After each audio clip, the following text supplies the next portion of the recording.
This show is sponsored by Den 10 Insurance Services, helping businesses get the right insurance for all their insurance needs. Visit den10.io to get a quote. DENTEN.io. And remember, when you buy an insurance policy from Den 10, you're giving back on a global scale.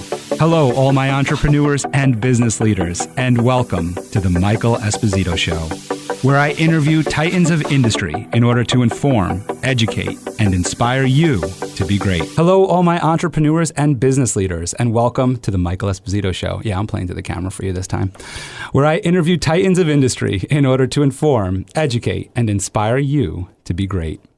My guest today is a real estate advisor and a purpose and prosperity expert, a renowned certified compassion coach. She is the founder of the Service and Soul Group and an accomplished author. As a former military spouse and current first responder wife, she empowers other military and first responder spouses to find their purpose and embrace their individual skills and passions while still serving alongside their spouse.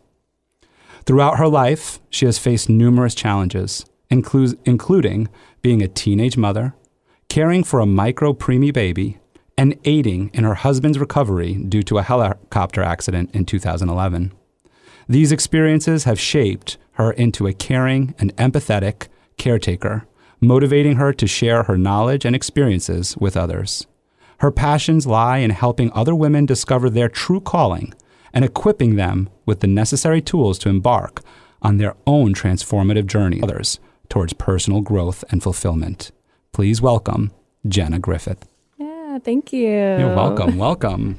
What an intro. What a fun one. Oh my goodness. You got so much going on here. So I just want to acknowledge something for our audio listeners listening to this awesome podcast on all streaming platforms. We are in the studio. Yeah. Jenna flew in from Nashville, Tennessee. And this morning we were emailing back and forth. And she read my mind because I was thinking about doing something different today. And she read my mind and she said, is this going to be aired today? And normally, no, it's not. Like, you're listening to this wherever you are listening to this right now. And we recorded this several months ago. Yeah. However, I did want to do something different. And so what we are doing right now in studio for whoever's tuning in on my channel and on her channel is we're actually live on Instagram right now. So what's up to all of our Instagrammers out there? Thanks for following all of us. So I'm at Michael Esposito Inc. And Jenna, you are? I am at Miss Jenna Griffith. Awesome. So we have a little live show going on and we have our podcast going on. So just for our listeners so that you know what's going on in the background. So I want to get back to you now that I've kind of done that public service announcement. Yes.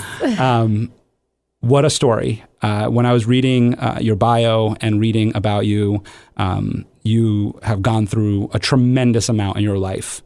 And I know we're going to be really digging deep into that. And that's probably going to be the bulk of this whole conversation. So before we get so deep into everything, what I thought was pretty cool was that you were just talking about how you're like studio trained. Yeah. And I don't always have studio trained people come in here. So tell us more about that. I don't know that I would quite call it studio trained, more free labor for my dad to do commercials for his clients.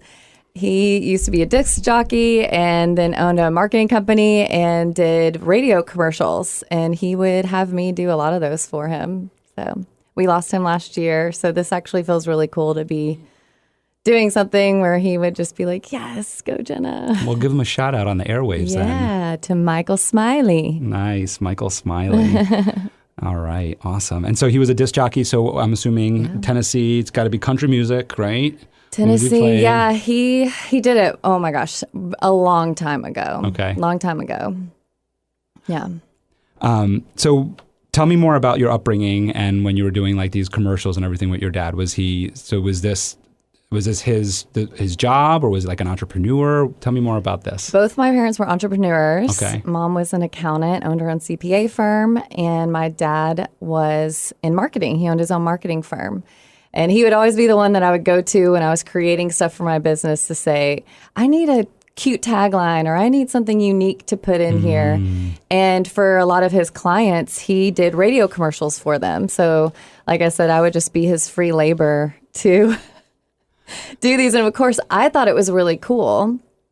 Actually did make one television commercial for Mrs. Grissom's pimento cheese. It was a 3-part commercial. It was really fun, and I totally felt just like a star. You didn't have the acting bug? You didn't want to do any of that? I did when I was younger, and my life just turned out different. Okay. You know, I know we'll get into that, but definitely when I was younger, people would say all the time I should either be an actor because my emotions I'm very in tuned with, and I'm a very emotional person, and either that or a lawyer because I was very argumentative. I still can be sometimes, but not as bad.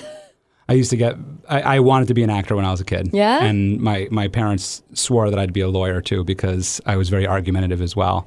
Were you a middle child? I am a middle child. Same. I think it's a middle child. And I write about that in my book. It's just, I was a typical middle child. I definitely am responsible for most of my parents' gray hair, I'm sure. Right. You were saying that. So I'm interested in some of these tales that you have about giving them some gray hair. I have a story that's popping straight to my mind. Yeah, tell us. When I was 16, I snuck out of my house. I bypassed our house alarm. Like, it's the old school, has the magnets on the window and then on the frame. And so during the day, while the alarm was off, I unscrewed it from the window and taped it to the one on the frame so that at night when I opened the window, I just walk out, no problem, because I was a genius. And I snuck out of the house and went to a house party. Of course, the police ended up coming, breaking up the party, and I'm underage, out past curfew. I was not drinking. Not saying I never did, but that night I was not drinking. That's right. The night we get caught, of course. But I did get caught, and the police officer asks for our phone number, which, we didn't have cell phones. It was a landline. Yep. And we're going to call your parents. And it was probably 2 a.m. And I started just sobbing, of course. And they said, we're going to call your dad. And I said, just take me to jail. Don't call my dad. He's going to kill me. And he came, picked me up. I didn't get arrested or anything, but my dad came and picked me up. And we had one of those ranch-style homes with the garage that was kind of underneath. You had to walk up the stairs, and I'll never forget walking. I see it in my head right now, walking up those stairs. My mom sitting at our kitchen table, and she wasn't mad. She was broken. Like, I just can still see her face of just sadness and overwhelm and disappointment. And that hit me harder than anything else. And what I had done was I had Winnie the Pooh, Tigger, and Eeyore stuffed animals, and I had put them in my bed, and I put Eeyore at the top because his hair would pop out because I was really clever. And my dad later on, because we could laugh about it, he was like, I ripped those sheets off and I saw that there, and he said, I just felt fire come out of my ears. Like, how can you do this to us? So that was definitely a very big turning point. They took my car away, as they should have. I'm a parent. So at the time, of course, I was like, y'all are so strict. But as a parent, that's exactly what I would have done. Oh, my goodness. And have done with my own children. You said not mad, but broken. Yeah. It's like the first time I've ever heard somebody say it that way, because usually you hear disappointed. But you just said broken. I'm interested in why you chose that word. I think because... And I'm not speaking, we actually haven't talked, I have not ever talked to her about the feeling that she had in that moment.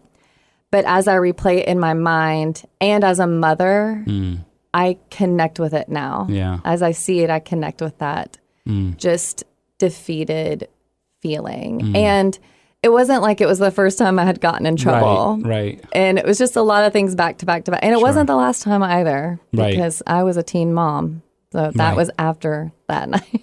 What do you think brought some resolution to those feelings between the two of you? Oh gosh, a lot of stuff. I mean, years of work, but my mom and I never didn't get along. Like even my dad, like we were always really close. Now, my parents were very strict. So of course that 16 to 18 time frame, I hated my parents just like normal kids do. And like I said, we have older children. And now I tell my husband, I say, it's okay for them to hate us. They're not going to hate us forever. It means you're doing something right. Right. Like, you're doing something well. But yeah. I pass that advice on to other parents too, because I have young kids. My daughters are 6 and 8, Denise and Tenley. That's Den 10. Oh, I love that. That's where Den 10 comes from, Denise and Tenley. I love that. But I'm very similar to you in that it's so funny. I always have so many similar guests on. So many guests come on. I'm like, we're so similar. Hey, you attract those people. Right. Yeah. I think it's also like we find these different commonalities. And like with the story that you're sharing, I was in trouble a lot too as a teen. And when I was 16, I used to sneak out of the house and I used to steal my parents' car. Ooh, I did that once. And I didn't have a license. And now, so we grew up in the city. And so we also had the alarm system. So in order to bypass the alarm, what I used to do was it was for the door. I didn't think about the windows, but it was for the door. So it was that like little button. Mm-hmm. So it was just like, all I had to do was just tape up the button or whatever. Oh my goodness. And then I can go out the back door. So I used to go out the back door. So what I would do is I had my permit at the time, but I had my license. So what I would do is like make sure that I did like errands with my mom or somebody that day that I knew that I was going to sneak out that night so that I could park the car on the street. And then I would roll it. So after I snuck out, I would roll it down, neutral drop it, right? Yes. And then like when I got around the corner was when I would start it up so that nobody could hear it. Yes, I have done that before. And anyway, but to your point, so I never got caught, thankfully. But here's what happened. Like, I know you're religious, right? Yes. Right. So here's what happened. So at the time, I'm no longer religious, but I'm spiritual. You're in a mind. believer. I'm a spiritual person, right? But at the time, I was very religious, and I used to pray a lot, right? Yes. So I remember when I would steal the car, I'd be like, God, just hook me up this time, right? Just take care of me this time, like. And when I get my license, you could do whatever you want to me, right? So anyway, so I never got caught stealing the car, and I did it multiple times. And a week after I got my license, 1 week after getting my license, on the Clearview Expressway, coming home from the beach, doing 68 in a 55, I got pulled over, and he had no mercy on me. The officer, he cashed in. He asked me for my license. I handed him paper because that's all I had. And he goes, "Where's your license?" I said, "I just got it. They're mailing it." And he goes, "Oh, okay." And he wrote me the ticket. And here's what happens in New York. I don't know what it's like in Tennessee, but by getting a ticket in the first 6 months, you're on probation. Oh, wow. And so by getting a ticket, my license was then suspended. So he works in mysterious ways, I guess, right? Like, you got me. Yes. You got me. Yes. But yeah, I asked that other question too about like repairing things, because you mentioned about time. And so that was one story of like many ways that I've given my parents gray hairs. And there were many years for me where we had some tough time where we didn't talk or whatever it was. But eventually, finally, like today, like not finally, but many years ago, we were able to come together where I, understood. Yes. When you see your parents as humans. Right. I understood. And we're tight now, right? Yeah. Like nothing really, like now, I just told my parents a story recently actually about the stealing of the car. My father's like, "Really? You used to do that?" Oh my goodness. When I started sharing with my mom, I was like, I have to confess, it's killing me. She eventually was like, "Dad, I don't want to hear anymore. Right. Don't tell me.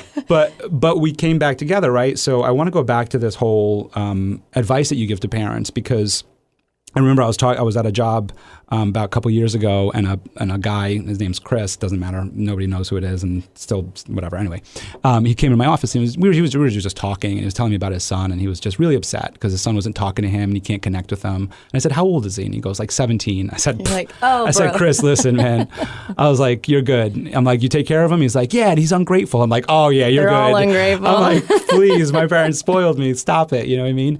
And he's like, "Yeah, but he's not talking to me, and he wants to go to college, and I got to pay for it." And I said, "Pay for it. Don't worry about it." I'm like, "He's going to come back. I promise you. I promise he's going to come back." And I don't know what the story is anymore, because I didn't connect with him anymore. Touch, yeah. But my point was like, it's all going to be good. Just keep giving them love. Like, that's what my parents always did. They were mad at me, and I felt like they hated me, but they always loved me. You know what I mean? So just give them love. So I'm interested in that for you and your stories. Yeah. Well, for me, as I mentioned a few minutes ago, I was a teen mom. The day I turned 18, I said, "Peace out." I grew up in a very strict church family, and I peaced out to Atlanta, Georgia. I had no business doing that. And I lasted 3 months, and I got pregnant with my now 20-year-old. And when I got pregnant and found out I was pregnant. Is that him out there with us? That's my youngest. Oh, okay. That's the micro-preemie, my little. She brought her family for us. I brought the family. I got to see the fam. Not everybody, but some. Okay. So I was pregnant. I waited till almost 16 weeks before I told my family because I just was so, of course, nervous. Right, what are they scared. going to say? And I waited until I found an adoptive family. Met this family. They had been wanting to have children, and they were just so sweet. And I was like, okay, I think this is a great fit. And what we were taught growing up was if you create a problem, you need to figure out how to fix it. So that was me figuring out how to fix it. And I was in a Target parking lot in Alpharetta, Georgia, called my parents, and my mom just, of course, just sobbing. She was crying so hard. Where did we go wrong?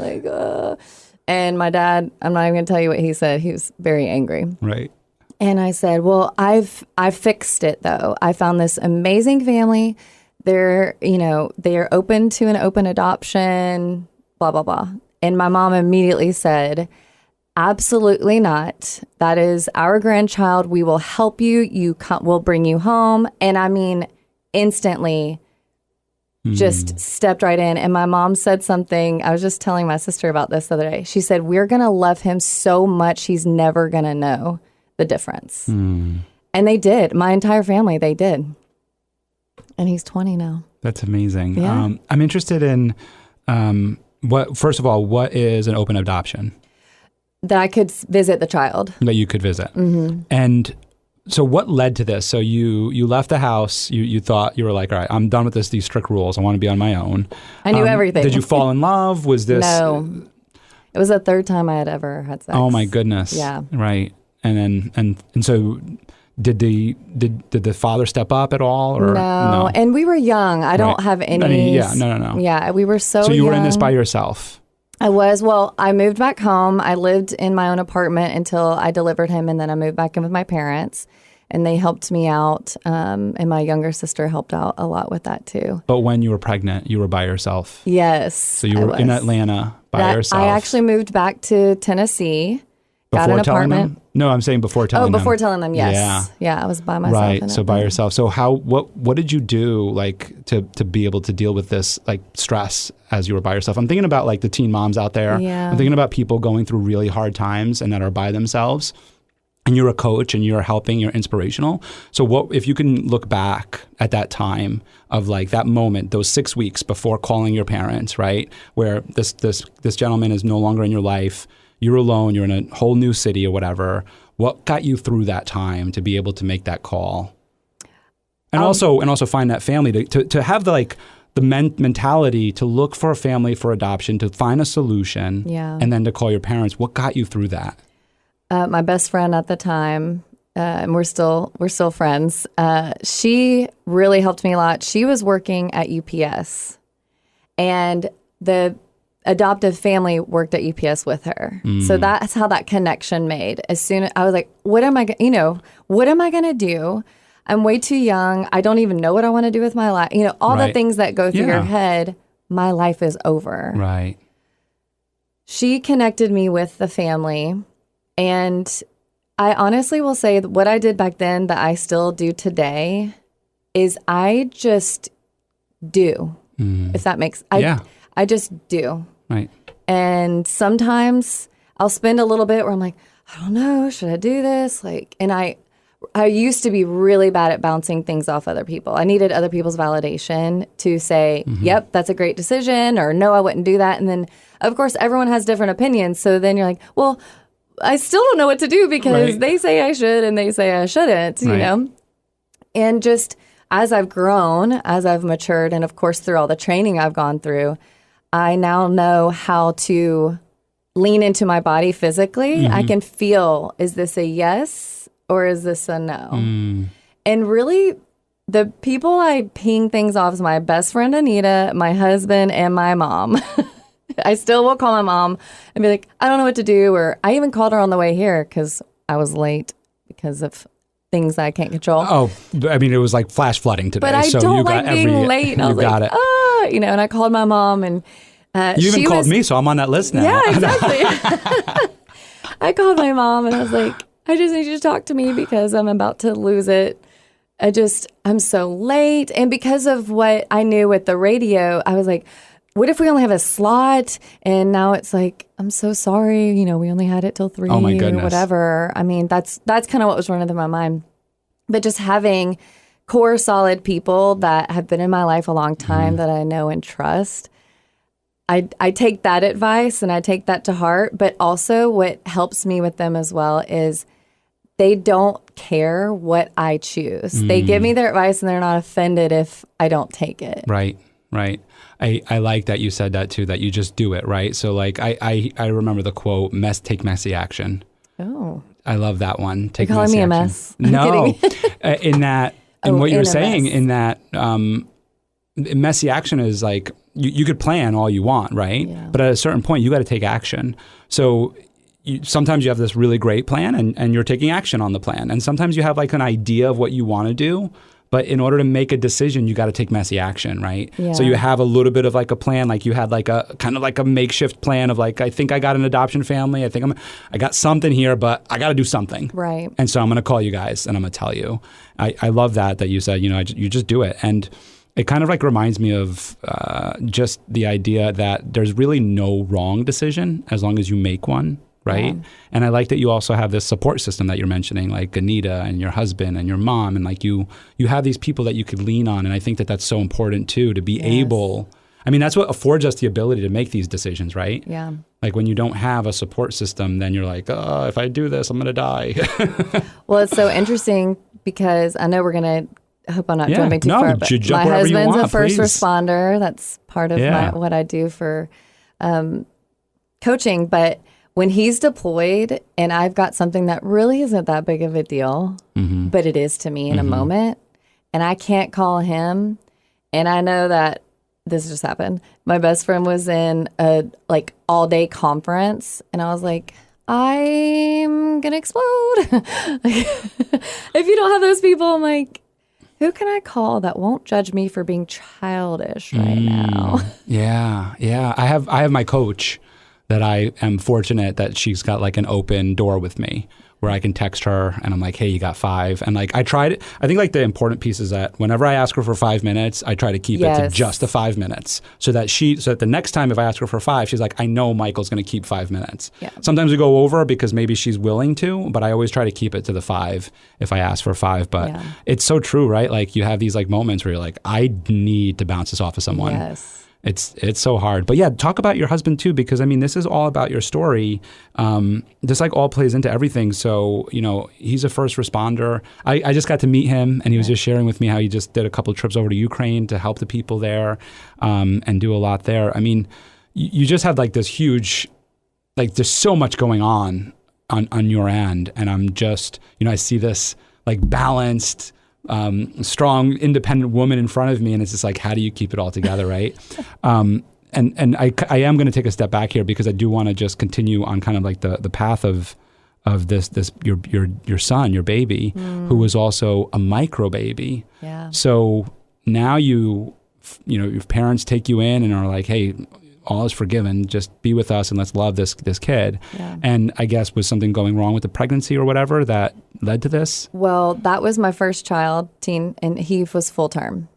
He was full term. He was fine. My youngest son, Zachary, who you just met. Okay. And he was a micro baby? He was a micro-preemie, 23 week. He was born at 23 weeks gestation. Okay. And viability is typically around 24, barely at 24. But if you can be 27 weeks or more, you got more of a percent. I also worked in high-risk OB, so I just felt like, okay, God, I think you prepared me for this. You had worked at a high-risk OB prior. Yes. And then. So after I had my oldest son, I got a license as a nurse assistant. Okay. Because it was steady. I could do 3 shifts. I nannied on the other 3 shifts and just had to do what, you can. What I had to do. Right. And in that time, in that career, I was in high-risk OB.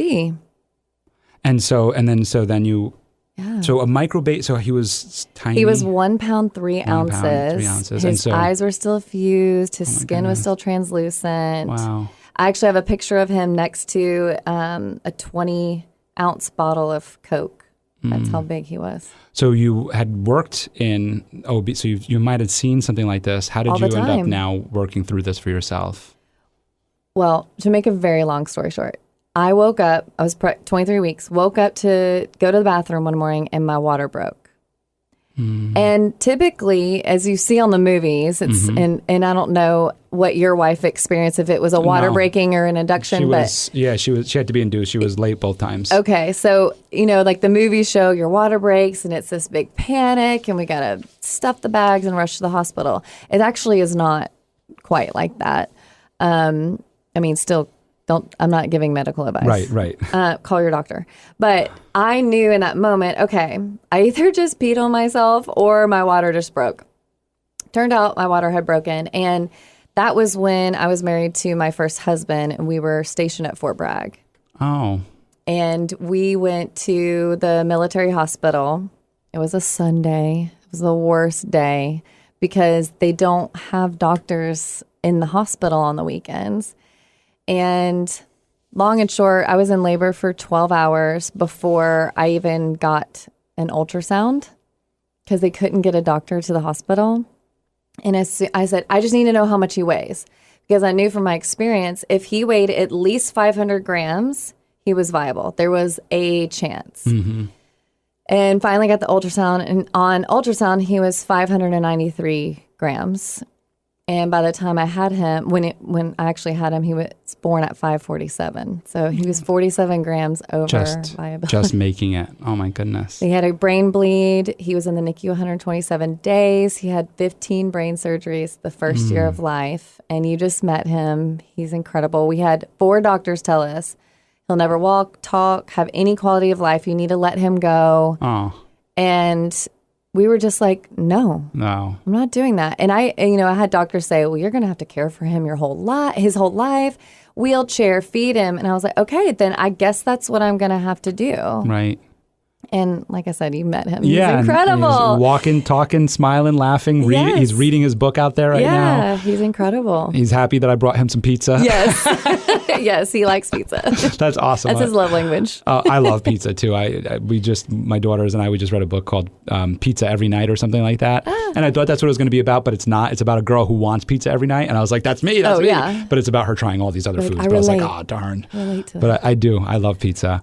Yeah, I also love what you said too, that, and look at him now, right? I think it's so inspirational to see, I think kids like that, right? That had to overcome huge challenges. And I think I know that there's some great motivational speakers out there as well who have overcome some tremendous challenges. And I think what it does is it grounds us to where it's grateful for our health, for being able to just be, and not have to overcome all of that. Yeah. I think there's some gratitude there, and also some wow, that's pretty cool. If he can do it, then I can do it too, right? Oh, yeah. I struggle with reading, but I see him reading a book. I'm like, maybe I could read a book too. Yes. I could read a book too. That's pretty cool. By the way, I visited Fort Bragg. My father was stationed there as well. Yeah. So I'm not a military kid at all. My father is a veteran. He was served in Vietnam, and he was stationed there, and we went down through North Carolina and everything, and got to see Fort Bragg and everything. I was young. Yeah. So the most I remember of it was I got a cool camo shirt. That was it. So you mentioned you were married to somebody in the Army, yes. right? And that's part of your story too, because that played a big role in what you're doing today. So share with us a little bit about what that life was like, and kind of what led to, you don't have to get too nitty gritty, but what led to getting into helping people that are spouses of military. Yeah. Well, we got married really young, like most military families do. I was 21 years old, and we moved to Colorado. Fort Carson was our first duty station, and I can honestly say I can look back on that time and tell you I did not take full advantage of living in Colorado. I really regret that because I was so far away from my family. I just really didn't even now, my mom, my sisters, we all live within 30 minutes of each other. And all the kids do. My niece actually just moved to Utah for a little bit. She's coming back home. I was like, I get it, because we just want to be able to be close to each other. And so I didn't really take full advantage. I really just existed there. Yeah. Like take full advantage, like the hiking and the Grand we Canyon did stuff. We went, I've never been to the Grand Canyon.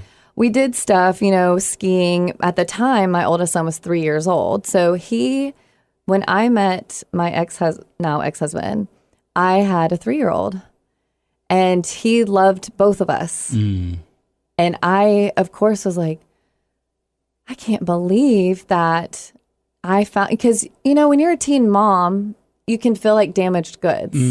Yeah. And I thought, I'm going to be alone. And so it was really amazing to have this man come into our life and love both of us. So shortly after we got married, we got pregnant. And I was not ready to be pregnant. I was really sad about this because we were newlyweds in this new duty station. And at 13 weeks, I was in a car accident and we lost that child. Oh. And immediately I was like, I felt guilt for not wanting the pregnancy. So we got pregnant really quickly after that with our youngest that you met. And part of my story is when I lost that child, we lost the child. He was out in California at training and they would not let him come home and be with me. I had to have surgery. And they're like, well, no, the FRG will take care of you. So it's the family readiness group. Well, I was only maybe 6 months in to this new marriage, this new life as a military spouse, AKA I knew nothing. And I was like, I don't know anybody in the FRG. I don't know who to call. And it was just a really lonely, isolating, scary feeling. Yeah. My mom flew out to be with me. I was very grateful that she was able to do that. But that was the first time that I realized how important that community was. There was this feeling of, what am I supposed to, like, how can I go through this by myself? Why is it okay that he can't come home? And then you think flip side, he's got to still do his job and he's still got to show up and he's still got to act like everything's cool. And that was really hard. Yeah. Your story only goes deeper. Yeah. Oh my, I didn't even know about the car accident and the miscarriage. Yeah. So it's like you're building this. I think about this when I experience hard times too. It's like you're building a story to get you to where you are today, to be able to be there for others. Yeah. And it's kind of like, this is like real easy to just kind of transition into your book of service and soul. It's like that's, you don't write that book without these experiences. And I always, I actually just asked my last guest this, like about the quote, things don't happen to you, they happen for you. Yeah. And I wonder, we're only getting started with your story, but like when you think of this stuff, how do you see this happening for you? Now? Yeah. Just like you said, I'm so grateful for those experiences because it's equipped me with the empathy and the compassion to help women who are going through it too. And that wasn't something that I expected. What did you expect? So my backstory, business, entrepreneurially, is been in the health industry. A lot of military wives, including myself, it's hard to have a career because you're jumping around duty station to duty station. And I've even talked to wives who have gone in for jobs and like, well, what are they stationed here for? And because they want to see how long are you going to be here for? Yep. And it's hard to get jobs. So we get into multi-level marketing. And I did that with doTERRA essential oils and I dove straight in. I just attacked it. I loved it. You can ask my husband, there's oils everywhere. I thought I smelled some oil out. You have something on, right? I could smell something and I knew it was like, it's not perfume. It's definitely got like an oil smell to it. Yes. Yeah. I love that. So I started teaching holistic health through the use of essential oils, which is how I met my husband that you met. And I'll get into that. But so I started with that multi-level marketing and that was the first glimpse of me that I saw. It's really easy to dissolve into your husband's career when you're in the military and you've got small children and, you know, having young children and then having a preemie who up until 8 years old, he had 7 therapies a week. I really couldn't work a full-time career, like go get this, you know, corporate job or whatever. And fast forward to that, I, 2018, started my last company, which was called Miss Jennafit, get the benefit of Jennafit. Nice. And I coached women who had body image and weight loss trauma. My mom was a beauty queen, Mrs. Tennessee, 3 different years. What's her name? Melody Sullivan. It was Smiley at the time, but yes, if you look up her pageant days, it was Melody Smiley. And I always had this, you know, stigma around my body because I watched her go through it. And I mean, she was tiny. We would go on our walks with her. She would walk 4 miles every single day after work and was also running her own CPA firm. I mean, she barely slept. And I started realizing how many women in my generation struggled with body image because of the generational trauma of that our parents had and some of our grandparents had. And so I was coaching women and I really loved doing that, but I wanted to go deeper with it. And I lost that business during COVID. I had clients that I worked with in person. And so unfortunately hung that towel up, but that's one of those instances where at the time I'm panicked. What am I going to do?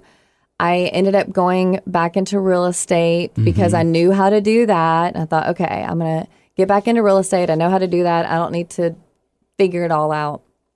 But I still wanted to coach. And a really good friend of mine last year, she was like, you're not happy. You're meant to coach and to teach and to lead.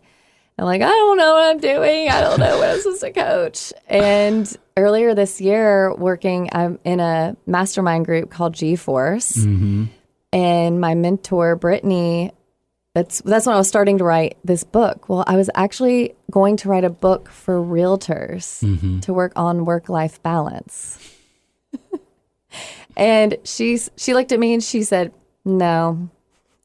I'm like, what? She goes, you're not passionate about realtors. Why would you write about realtors? I was like, I'm just niching it to that. Like, I know the tools that I can literally use for any situation, but we had to niche, you know? Right. Or what is it? Niches bring riches or something like that. Right. Drill but down. I always say all niche. the stuff. Yeah. Is it niche? I don't know. I think I say niche. Okay. Your niche? No, I say your niche. You do? Yeah, okay. Well, maybe I got it wrong. No, you're from Tennessee and I'm from New York. True. All right. True. We're tomatoes and tomatoes over here.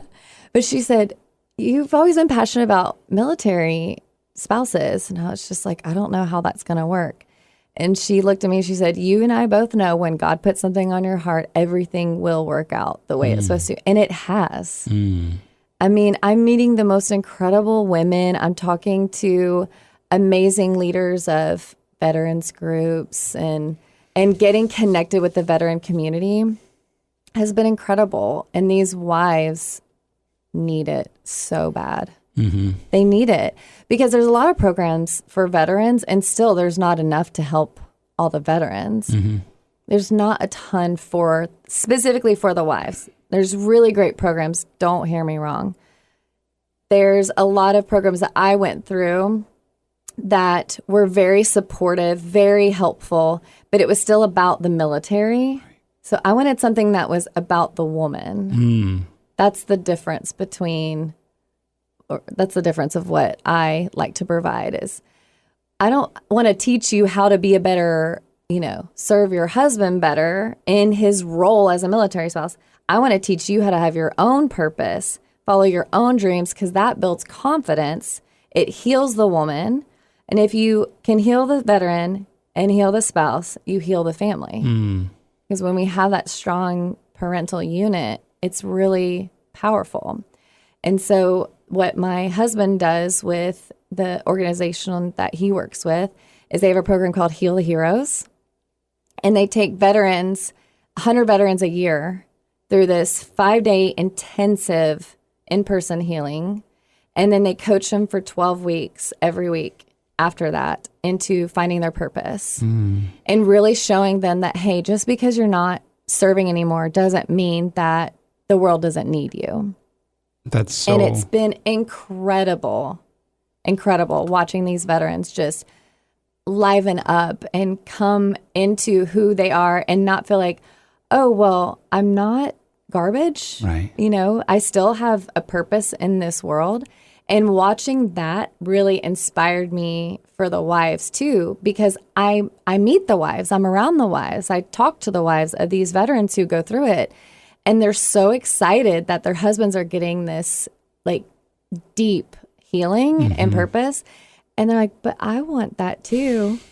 And I just told my husband, I was like, we have to do something for the wives.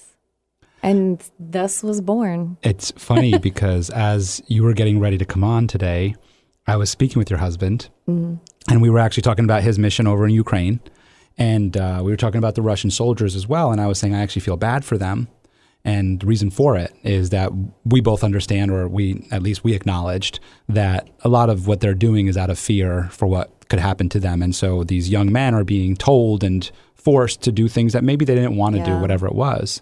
And so what I was saying to him, which is interesting that you bring this up about the Heal the Heroes.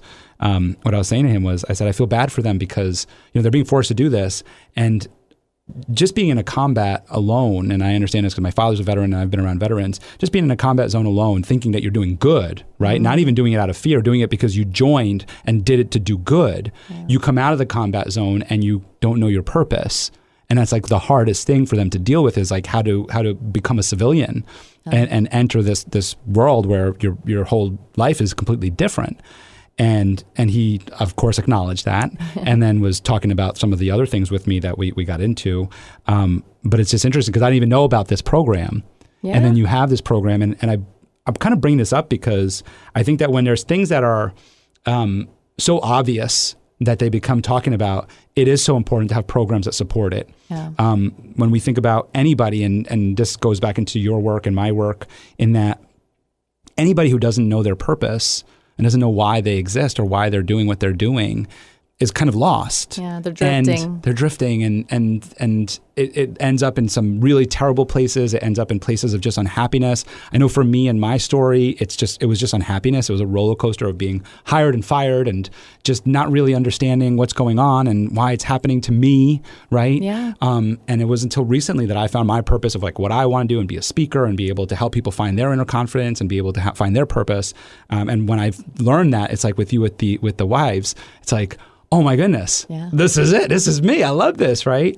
And so I want to come back to you in terms of that because, you know, you're selling Tupperware, you're selling oils, and you're trying to find your place. And there's two things there that you said that one of them I want to just touch on here in terms of the niching down, which has to do with working with the spouses and specifically the women and the importance of it being the women for you. And I'm asking this intentionally because there's a reason for that, and that has to do with the purpose, right? And so I would love for you to share a little bit about that. About how I found my purpose? Well, you could talk that too. That was the other one. But I thought if we can talk about just real quick about when you're niching down, because this is more of like the business piece, right? Like you niche down, you were like, okay, I know it's I want to help people find a purpose. I know it's military. And it's military wives. You say spouses, but you say wives because there's also men that are spouses to military women. That's true. But you're not with them, and that's actually a good thing from a business perspective and from a purpose perspective, right? Right. Like, I mean, some people looking out and looking in go, well, why don't you help them all? But you can't help them all, right? And that's where I kind of hope that you could explain a little bit about. Well, obviously, I relate to them. It's something that I can speak to from the heart. It's something I can say, I know exactly how you feel and what you're going through, because there's this unspoken stigma around being able to really express your frustrations. I remember when I was a military wife, specifically hearing other women complaining about their husbands being gone. And then when he's home, he's a deadbeat and all these other things. And then you'd hear otherwise be like, I can't believe she's complaining. Like, he's serving our country. And so then I take note and I'm like, okay, well, I'm never going to complain about anything like that. And it was just, that was an easier way to isolate. You know, I had a core group during that time of my life where we were family. You have to find your family within that military community because when you have people that are going through it too, it just makes it so much easier. I could have called my sister or my mom and complained, but it's just not the same. Right. They don't understand. They can empathize with you, but they don't really understand what's going on. Right. And so when you go from being in the military, your husband gets out, the wives are so excited because there's going to be a normal life ahead because he's going to be getting out. And then they get out and the husband is freaking out because he has no, what am I supposed to do now? And then you've got a disappointed wife that's like, I thought that this was going to be better. I thought our lives were going to enhance because we'd be together more and be able to talk more. And if you move out of the military community, right, when you get out, people move all over the place, whether they stay, some stay, obviously, in the towns where these military installations are, but some don't. And then they find themselves, you know, in Franklin, Tennessee, where there's no military community, and they're like, no one understands me. Yeah, and they're isolated. No one understands me. No one understands why I do things the way that I do, because you almost have to untrain yourself because you're so used to being in charge and getting stuff done. I can tell you how many times my mom would be like, "You did that? You painted the kitchen cabinets, or you moved that recliner upstairs?" I'm like, "Yeah, like no one else can do it for me." Yeah, I did. So it's different. It's different for the wives because they were the housekeepers, the limo drivers, taking them to sport. I mean, these kids in sports, it's insane how much sports take up lives. They got to remember everything. The last thing they're doing is something for them. And if you do, like, you're taking a trip and leaving your kids. Like, I just remember getting that. I got that so much. I'm a trip taker, obviously. You're here in New York. I'm here in New York. But I would get that. They'd be like, "You're leaving your children to go to the beach or whatever." And I'm like, yeah, I actually think it's healthy that your kids have time away from you. I agree. Yeah. Yeah, like, they need another perspective. They don't need you up their butts all the time, you know? Like, they need another perspective. You annoy them as much as they annoy you.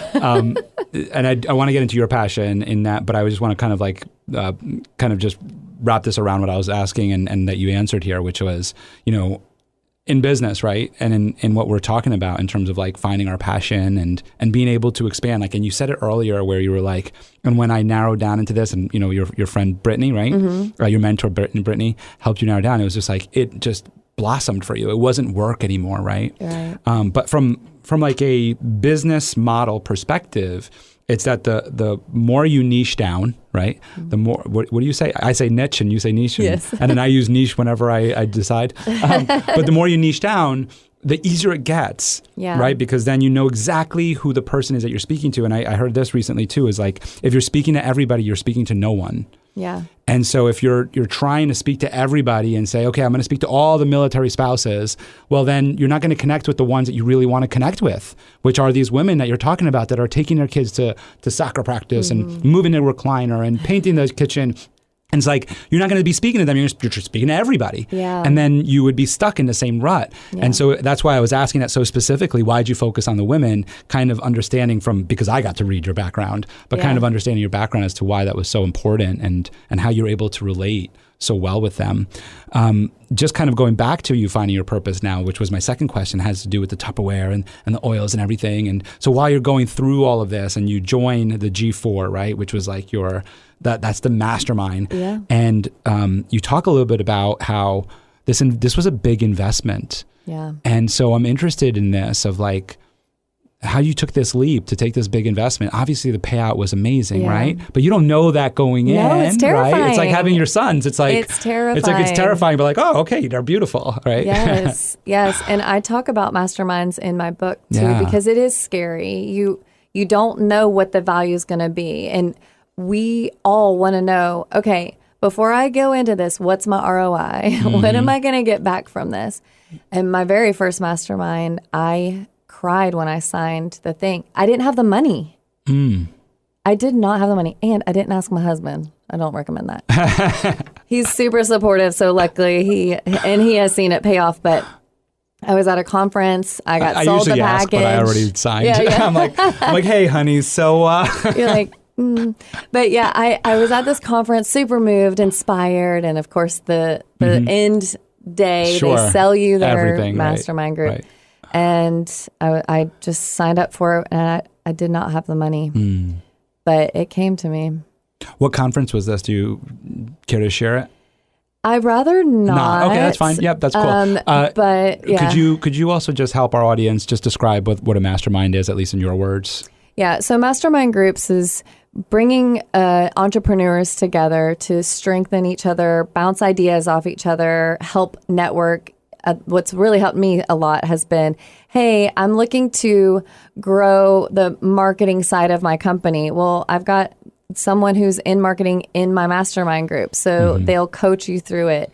Another one who's in my mastermind, he's called the Love Doctor, and he helps families and coaches them. I'm like, hey, can I talk to you? Can I have a coaching session with you? Just things like that. It just brings people from so many different backgrounds together, and it helps give you an extra outside perspective on things that might be that roadblock for you that can make you, at least for me in business, when I hit a roadblock and I'm by myself, I might go weeks of avoidance. And I'm like, well, maybe it'll come to me. But when I can go to my mastermind group and say, guys, I'm like really stuck on this. I'm not sure what I want to do in this area. It's like boom, boom, boom. Right. And they're all different, Right.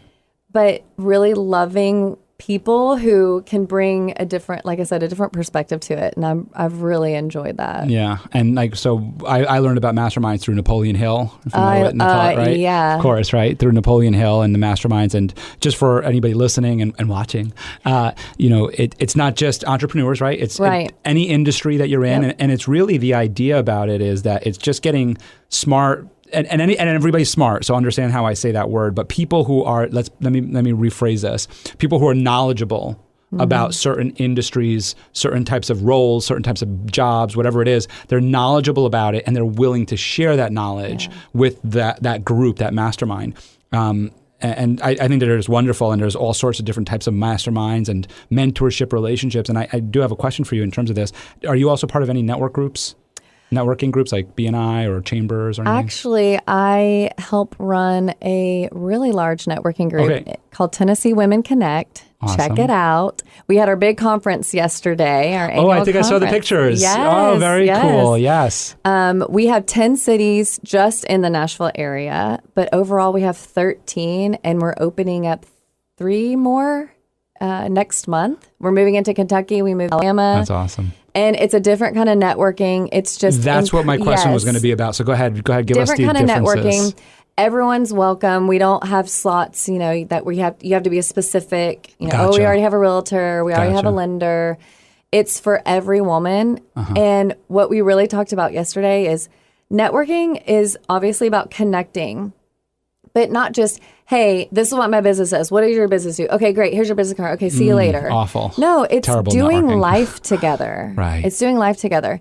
And these women have watched me. They were with me when I lost Jenna Fit. They were with me when I picked real estate up, and they cheered me on like, you're going to crush it. You're going to do it. And now they've seen me go through service and soul, and they're like so supportive. It's incredible. It's a sisterhood. Speak to us a little bit about this transition from role to role, like Jenna Fit and wanted it to be, and then starting all over again and trying something all over again and that not getting, speak to us a little bit about the resilience that you have to have in order to get through it and see the light at the end of the tunnel on the next one. Yeah. resilience really came for me through my military experience because you just gets thrust upon you. You know, we each have a choice in every situation. We can use it as a lesson or we can victimize ourselves by it. And I would do both. You know, we all do both, right? But the result from the resilience is way better than the result from victimizing yourself from it. And I choose that resilience. I choose to be like, okay, it just is what it is. It was devastating. I mean, in 2019, my business was thriving. I was like, this is it. I have figured it out. I have finally found something that's mine because, you know, like I talk about with the wives, like it was just mine. It was my little baby that I grew and just expanded. And then 21, when I lost it, I just thought I was so devastated to think, why again? Like, especially, I don't think that this is necessarily a positive thing, but I was so focused on my age for a long time. Like when I got divorced, I was 31 and I was like, I am too old. What am I'm supposed to start something now at 31 years old? And I did. I started Jenna Fit and like I said, it was booming. And then when I lost it, I was just like, well, now I'm 35. Like it just kept feeling devastating in that way. But one thing that I will say is when you do get to purpose, when you do get to that blossoming, like you're explaining that you're going through, you do not care how old you are. You're just happy you're there. Right. And some people go their whole lives and they never have that. I'm just grateful that I do now. That's really exciting. So for people who are going through trying things and it's defeating them and trying something, it doesn't work. I talk about this a lot. Like L's, right, for losing. Your L's help you. They are clues. Failure leaves clues. Tony Robbins says that. Failure leaves clues. And the fact that you started in the first place, round of applause. Because even starting a business is terrifying. And a lot of people won't do that. Well, yeah, and I've learned that. I've learned why, because I didn't understand why either. Because I was like you, I was like, I want something. I want my own. I want my own thing, right? And then I started my business. I was like, whoa, this is why people don't do it. Yeah, you're a few months in, and you're like, where's the money? Like, I mean, not even the money, but like even trying to just figure out the books and the employees, and I got to do an HR handbook, and I got to do, and you're like, whoa, what? Yeah. What? Like I was just going to do the marketing thing in sales. I didn't know, I didn't know there was this whole other component. I mean, we knew, we just. That's what delegation is good for. We didn't realize how hard all of that was going to be. Right. We didn't realize that going into it. Yeah, business is interesting. You said why again, and I wrote that down, and that kind of like sits with me because I feel that way too. Of like, why again? Why is this happening again? Why is this happening again? And it's something I work on with my coach, right? Which is the cycle, breaking the cycle. And she gave me some feedback as to why I have a cycle, and I'm interested in your perspective on your cycle, on why. And I'm talking about the business cycle here, people. All right, people, we're not editing that one out. Okay. In terms of so repeating this cycle, you recognized it, right? So self-awareness is asking why again, right? Yeah. How did you respond to it? What was the cycle that you were repeating? Were you able to tap into that? I would say that it was,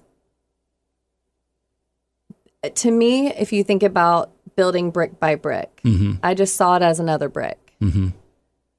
I was hoping that it would be 5 bricks and not 3, but it's like, okay, but I still have a wall, right? Because we talked about earlier, everything that we've experienced continues to contribute to what we're doing. And so, when I'm a young military wife going through my first traumatic thing with, being alone at home, I'm not looking and saying, oh, this is just a building block on my foundation. But after the 5th one, you feel that way. Just like I did when my water broke that morning. I thought, okay, I've seen this before. I have knowledge in this. So here's the next step. And you just keep adding brick by brick.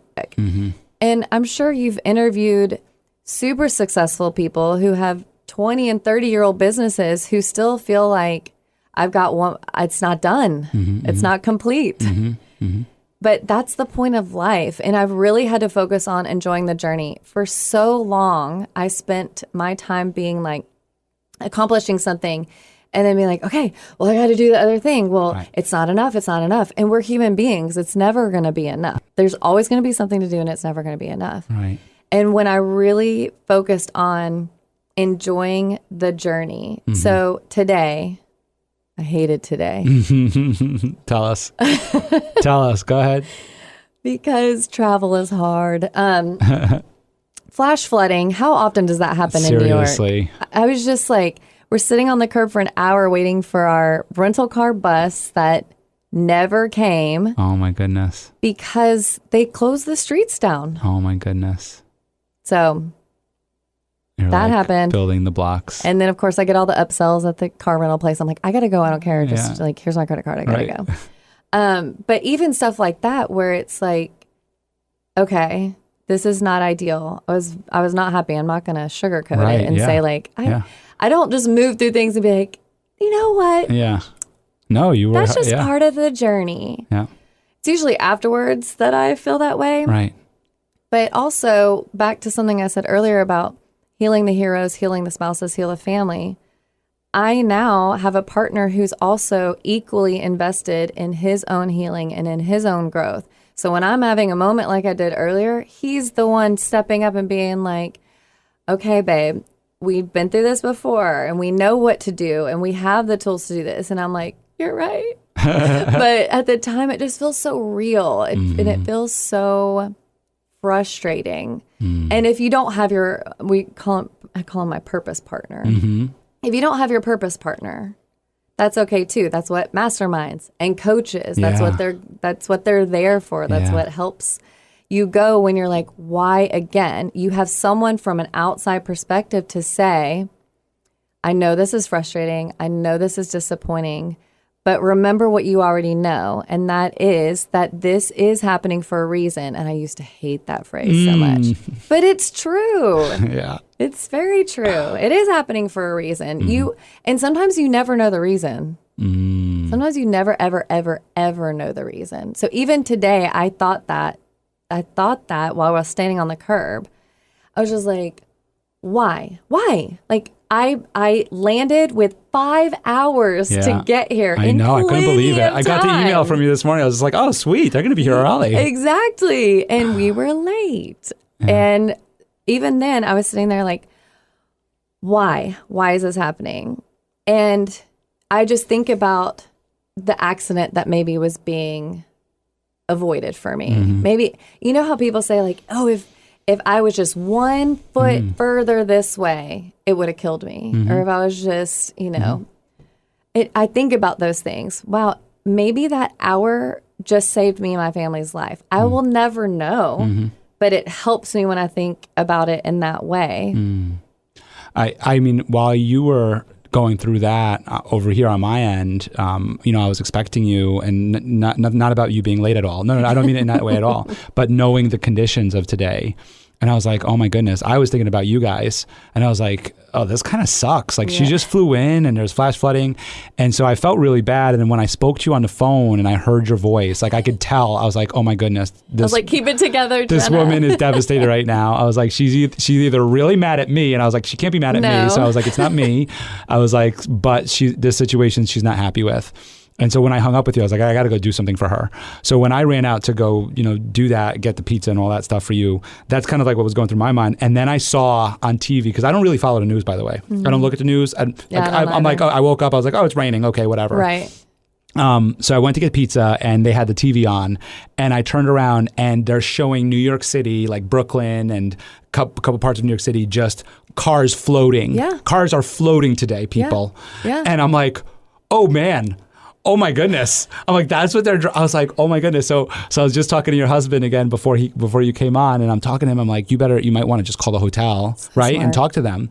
I don't need that added on to my day. We get there. Right. You can't get there. So I'm talking to him about this, and then I was just like, okay, so tell me about what you do. And he starts telling me about what he does. And I was like, oh, so this is nothing for you. He's like, oh yeah, I was just in Ukraine 3 times, and I was doing this. And I was like, oh, okay, so this is. He's like, yeah, it's just another rainy day. Well, I was like, literally okay, so we're in good that. hands. I thought about that on the way here because I didn't see it we didn't see that at the airport. Right. It wasn't until we started driving here that I saw a park. The water was all the way to the benches. And I thought, what if we're here for a mission and we don't know it? Right. Yeah. Like there's so much. Like we're first boots on the ground here. If Aid, he's trained in that stuff. Right. Yeah. It's wild. And he was just telling me some more about that. But yeah, so you just never know. But I think what I was just saying in terms of that was, I think what you did for me, at least in that moment, like what I received from that, from knowing what you were experiencing was just this like tremendous gratitude for you guys making the effort to come here and to be on the show and to share your story with everybody too. And then thinking about how like, I was just telling you how I found my purpose, right? Mm-hmm. And the show, this is episode 98, I think it is, right? So it's been going on for a long time, but it's like, wow, okay, this is real. I have people flying in through storms to be here. And not just for me, but also to share their story, because that's how impactful your story is and how important it is for you to share it with people. It's not, you didn't come here for me. Yeah. You came here to share your story because of how it's going to affect the lives of all these women that you're helping. Right. And that's so important. And that really also, I think, is part of this whole like, what did it happen for? It happened because now we realize how strong your mission is to help others and help these women. So I thought that was kind of neat, just kind of bring that back. I wanted to go back to something else that you had said too, which was focus on age. Yeah. And you were a coach for women. And you mentioned your mom and body image, and you were talking about how she was Miss Tennessee and beauty and all that stuff, and how age and our appearance and all this outside kind of stuff, material type of stuff, affects the decisions that we make. Mm-hmm. And I could only assume that you've worked in the space of how to overcome some of that. Yeah. So I'm just interested on your perspective on how you were able to work through some body image and, of course, age. Age definitely comes, like I'm 41. I thought I'd be a millionaire by now. I know. I'll be 40 next year. And I was like, I was supposed to be a multimillionaire before 40. My daughters, I drive them to school on Thursdays and Fridays. And so I was driving them today. And they were talking about their mansions that they're building. Oh, I love it. They're in the back of the car, and they were talking about how they want to buy a house, and they want to have 3 game rooms, and they're going to have 100 bedrooms, 50 for friends and family, and 50 for strangers. Okay. And I was just like, that's a big mansion. I was like, keep dreaming, girls.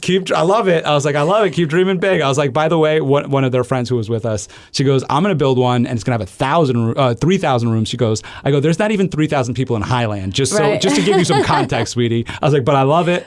Keep going with it. I love it. Yeah. But yeah, so in terms of age, tell us how some of the strategies or ideas that you have on being able to get over ourselves, I think, in this question. Yeah, well, you made a very interesting point earlier. I do want to talk about my mom because this has helped me a lot. My mom was a very successful CPA, had an amazing firm. We were well known in the community. And she did not start that firm until she was 36. That's what I thought about a lot. Because when I was growing up, my perspective as the child was she was always successful. Right. I have an older sister who saw the moments where she wasn't and where they were struggling to pay the bills and where they were struggling to make ends meet. And do I start this? Do I go out on my own? And of course, now I've had conversations with my mom where she's like, I was terrified to go out on my own and to be responsible for other people and make sure, hey, I'm making enough money that they can support their families. That's a lot of responsibility. And she did not start that until she was 36. Yeah. And I could probably, I'm not speaking for her, but I think if you asked her right now if it's all for none since she started it so late in life, she'd be like, no. Yeah. Because it was very well for her. It's perspective, right? Yeah. It's so true.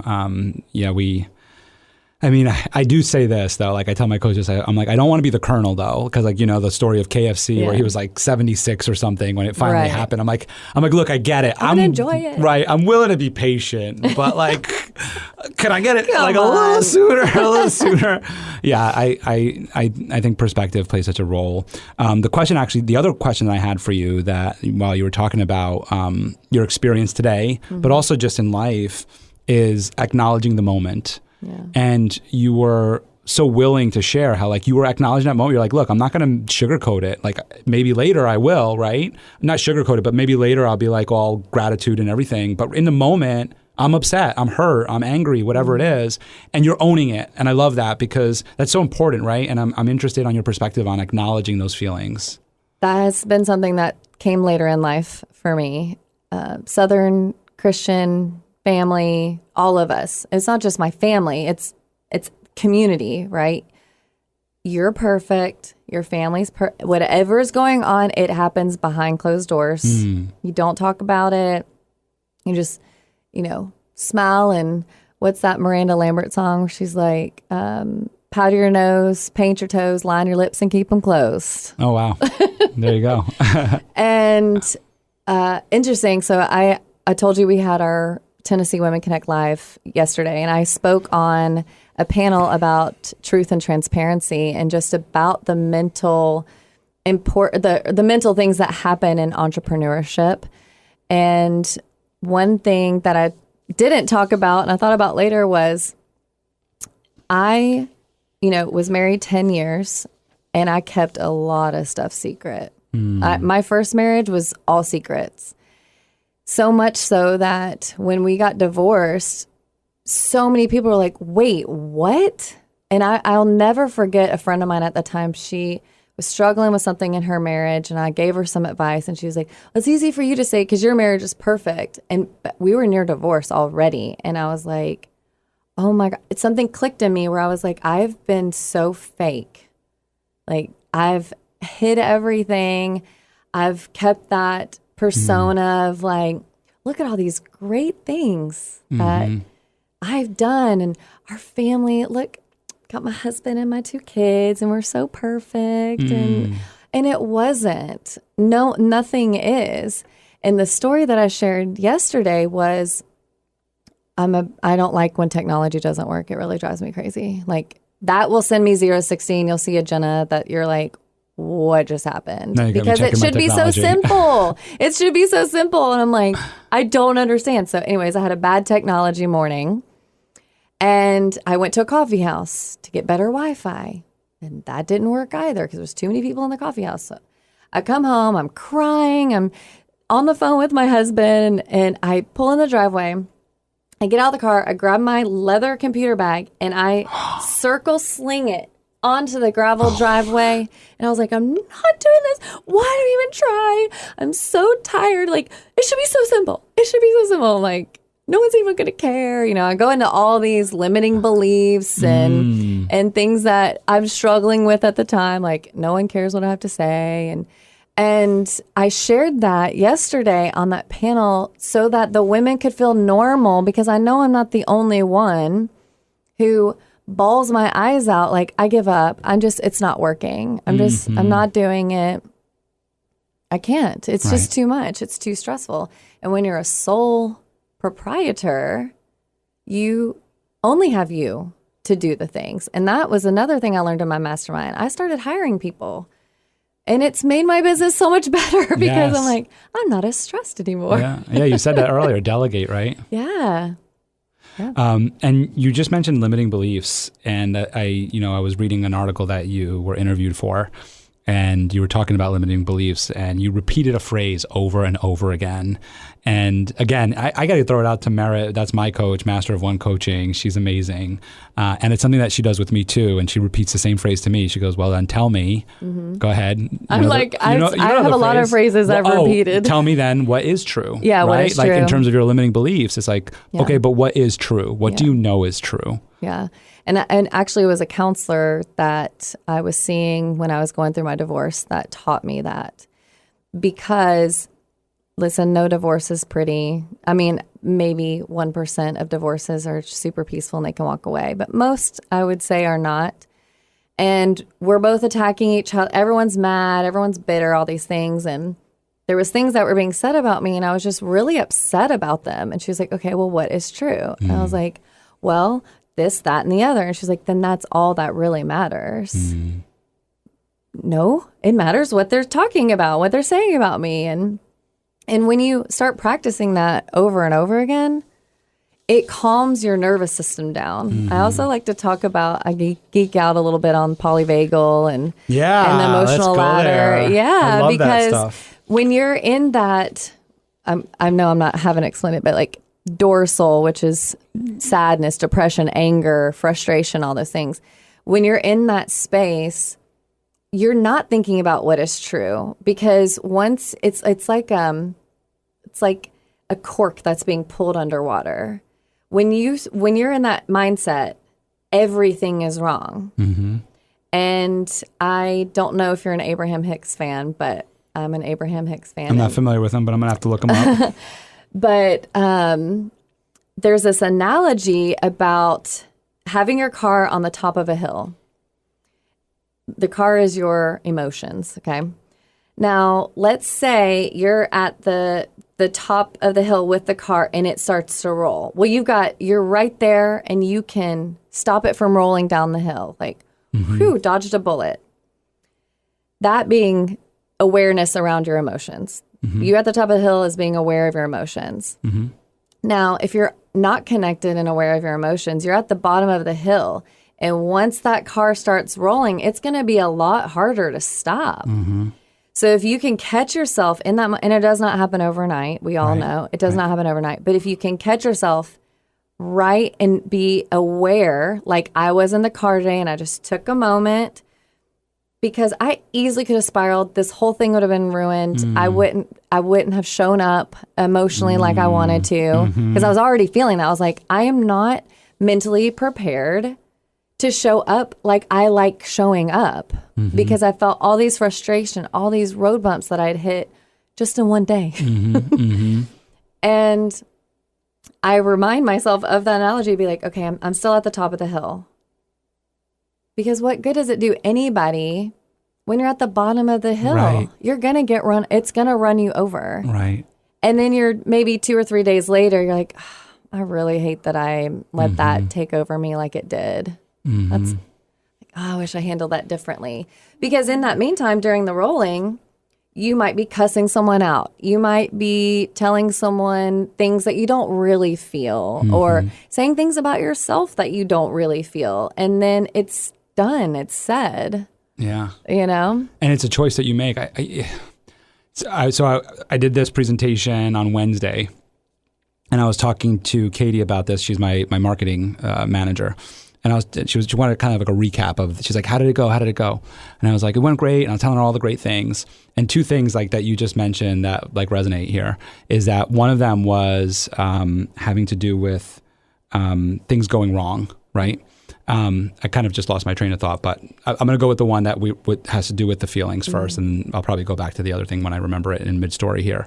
But everything was going good.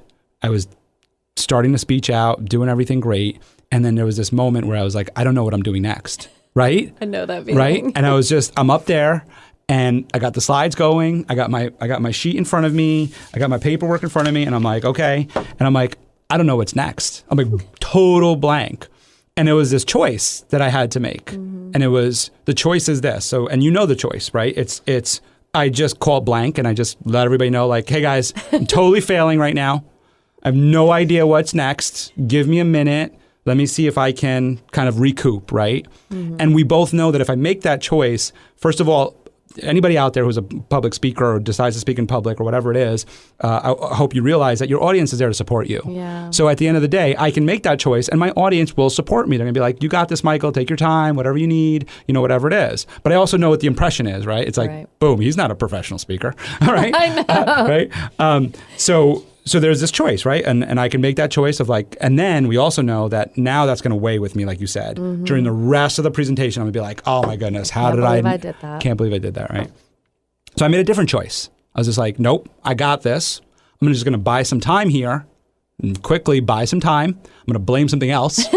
Yeah. I'm going to buy some time. I'm going to blame something else. And I'm going to find my spot of what I wanted to do. And it was like just total blank. That's all it was. So I was just like, oh man, the slides are acting funky. And I went over to the computer and I clicked on one of the slides and I was just like, all right. And then I went back and I went back to and I was like, oh, that's what it was. And I went back. The reason why I actually blanked. Yeah. The reason why I actually blanked was because I had a story I was going to link the two together with. And I was playing with this story. It was like between these two stories. There was one about a quarterback and one about something else. And I was playing with the two of like which one. And so because I didn't make a choice, I blanked. Oh, wow. I didn't make a choice. But anyway, so we have these moments where we can make choices. I forgot what I was going to, the other thing that you had said that I was going to also mention, which I thought was also powerful. But well, if I can say something about the choices, I write about this in the book too, that not making a decision is still a decision. Right. But when you're indecisive, you're in chaos. That's it. And so part of the coaching that I do is start with the small things. So what is the number, let's say at least 50%, if not 80% of women, when you ask them, where do you want to go to dinner? Oh, I don't know. What's the answer? Doesn't matter to me. Oh, okay. Oh, I don't care. Right, I don't know. They care. We care. Yes. We care. How much easier would it be if you just said, I would really like some Mexican, right. or I would really like some sushi. Right. Starting with little things like that aren't as scary. Starting with little decisions, making choices on little things, make it easier to make choices on bigger things. It's practicing. Like Joe Dispenza talks about the neuroplasticity of our brains and how we can retrain our brains. And I had to do that yesterday. I'm on stage in front of 250 women. I'm being introduced, and I'm not kidding you, anxiety. Yes. You're unsafe. You're not safe up here. Right. I almost walked off the stage. I thought, I'm going to faint on this stage, and I'm going to be the story of like, oh, is that the year Jenna fainted on stage? And what Joe teaches you is how to talk to your subconscious and say, hey, I got you. I'm going to feed you. We're just doing something different now. And I said that to myself, and almost instantly I was back, because like on the movies where you're like, you feel like you're cloudy, and then it just like speeds you back up. And I was like, okay, I'm back. Yeah, and it's like, and he talks about the universal download, right? Yeah. And that's kind of like what I experience too, is like when I go up there, like I know what I'm going to talk about, but I feel like it's outer body, right? It's like so many different things are happening that I didn't even think about doing. They're just happening in this moment. Yeah. And if you just trust it, right? It's about, you got to trust that. You got to trust that subconscious and go, we got this. Yeah. We've been training for this. Well, and I listen back to a lot of the things that I've done, and I'm like, oh, I don't remember saying that, but that was good. You said a lot of good things so far today. Yes. Something I want to bring up, and you mentioned Joe Dispenza, so this is perfect timing for this, is you brought up guided visualizations. I'm not sure if you speak about it in your book. I do. You do? Okay, fantastic. So if you could share a little bit more about that. Yeah. There's a lot of guided meditations and guided visualization meditations. I think I said that right. And one of the most powerful ones that I've ever done is an inner child guided visualization. And essentially, it's almost like what you would think a process of hypnosis would be. It's like, okay, you're in a meadow, and now you find a door, and there's a staircase going down, and we're going to take one step down, thinking about, and then now another step, and it takes you down the staircase. I've been doing a lot of guided hypnosis recently, So and it's like, you're right about. on spot. That's like so funny. Like, let me get my hypnosis voice ready. Yes. And so I got to the bottom of the stairs, not knowing, I didn't know that I was doing an inner child thing at the time. You just jumped into this one. I was just like, let's go for whatever. Yeah. You get to the bottom of the stairs, and the younger you is in that room, and it's going to make me cry because it was so powerful. Tell us about those emotions right now that you're feeling. Is it... There was young Jenna just wanting to be seen. And I acted out a lot to make that happen, not for my positive benefit. But I didn't know why I wanted to be seen so badly. And I really think that during the pivotal years of your youth, most children, you want everything to be about you. Everything's so real. You're learning like who these people are, what is the world, how does it work? And if you're not catered to hand and foot and you have to figure it out yourself, it's terrifying. And my mom was an only child. She was never taught how to do that. I wasn't taught how to process through my emotions. And because of that, I feel unsafe when I do. Because in my adolescent teen years, like I said, I was acting out because I just wanted to be seen. I didn't know that. I was just acting out, And I got to, my 20s, and people that I've known my whole life would be like, well, it's always got to be about Jenna. Well, of course, she's the loudest one in the room. It's always got to be about Jenna. And I really hated that. Like, that's when I started being like, why doesn't it have to be that way? I don't want people to look at me or think of me in that way. And that was when I started doing these visualizations, because I got curious about it. And I do talk a lot about that with women that I work with, and in my book, is leaning into curiosity of like, why am I that way? And we talked about perception. I'm obsessed with perception now, because even right now, you and I are perceiving this conversation way differently than each other. Right. Yes. And for so long, I tried to control people's perception of me. And it's funny, I'll have conversations with my little sister. 'Cause our older sister didn't really grow up with us. She's 12 years older than me. She's going to kill me for saying that, but it's part of the story. So it was really my younger sister and I grew up together. And as adults, we'll share a story and she'll go, that's not how I experienced it. And I remember having this really deep conversation, and I was just like, I had no idea that was your experience. You just assume like, well, yeah, that's how I felt about mom or dad, and that's how you should feel about mom or dad. And I think about my own children who are the same age apart as me and my younger sister, and I'm like, they have had completely different experiences of how the world is, because I was a teenager raising my older son. I didn't even know what the world was then. And being able to go back to little Jenna in that visualization, and what they end up doing is, or guiding you to, is you hold your younger child. And to me, she was just so precious. And I just was like, I love you. And I feel you trying to protect me now as an adult. But I've got you now. I'm protecting you now. And you're going to be seen for how you should be seen, not because you need to make this show and negatively bring attention upon yourself. Unintentionally. Yeah. Thank you so much for being so vulnerable right now with me. This is incredible. Yeah. And I know we're talking all smiley and laughy, and then talk about this visualization and it hits. And I think that speaks to the power of this woo-woo stuff. And I'm intentionally using that word right now because, I found it a couple of years ago, and it kind of was woo-woo, right? And when you talk to people, or when you speak with other people who don't understand the power of overcoming limiting beliefs with positive affirmations, of meditation, of hypnosis, of visualizations, of all of this, when they don't understand it, but like right now in this moment, right? That's how real it is. Is that like you're with a stranger right now? We met like an hour ago. Right. We spoke for a little while. Yeah, like a couple weeks ago, yeah. And yet we're in this moment together to where you can go back to that moment and feel these emotions. And so I think like going back to your book and the writings in there, it's like all of that comes from this. Yeah. Right. And like me being here comes from this kind of work. Yeah. And that's how powerful it is that we can go back to those moments and feel them. Like I could see you hugging little Jenna. Yeah. Like I was hugging little Michael. Yeah. Right. Like, I mean, like I could feel that because that's how real it is in our minds. Yeah.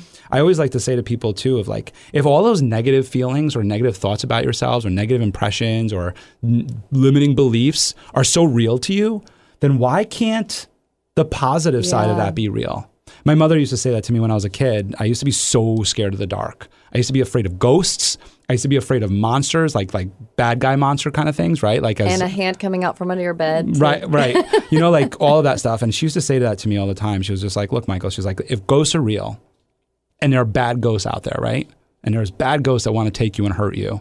And if bad, gremlins are real, right? And there's bad ones out there that want to hurt you, then wouldn't it also be true that there's good ghosts, like your grandfather, like this person, like that person, who are also ghosts and who are there and protecting you? And wouldn't it also be true then if there's like bad monsters are real, then your favorite superhero is real, like Superman or whatever, is there to protect you? So if all the balance of the world? Right. And I just had this conversation with my mom about what I teach because I was raised Church of Christ, very Old Testament teaching, fire and brimstone, the whole thing. What I teach my children is the negative and positive balances. The world has to balance itself out, and we can choose, oftentimes which part we want to contribute. Right. And, I hear people all the time, well, if God's real, why would he take my cousin or he's not a puppet master in the sky, and there are things that come from hard situations. Just last year, I lost my dad and my grandfather within months from each other. And it was really a hard year. And I actually just my son was just going through a hard time emotionally as well. And he said to me recently, he's going to be mad I'm talking about him, but it's fine. He said to me recently, I heard, and I'm going to mess it up, but I heard a quote that says, when you're at your lowest, you can choose to live there or choose to break free from it. He's going to correct me when I come outside. But that being said, he said, I looked at myself in the mirror and I said, we are not living here. We are going to be happy. And he said, have you not noticed a difference in me? And I was like, I had, but I wasn't really sure, what that was from. I was like, that is so awesome. And of course, as a mom, I'm like, okay, they are listening. Yeah. That makes me happy. Yeah. And it's like back to that acknowledging that moment. It's like, look, you could acknowledge this moment. Brendan Burchard talks about it, right? It's like, you could acknowledge this moment. You could be angry. Be angry. For sure. But set a limit. Yes. Set a limit. Like, I'm going to be angry for an hour. Like the other day, I was really upset, like last Monday or this Monday. It was this Monday. It's a long week. I was really upset about something. Yeah. I was really upset. Like this was a day-long upsetness about it. Like not just upset, but like sad upset. Yeah, you know what I mean? I do. About something.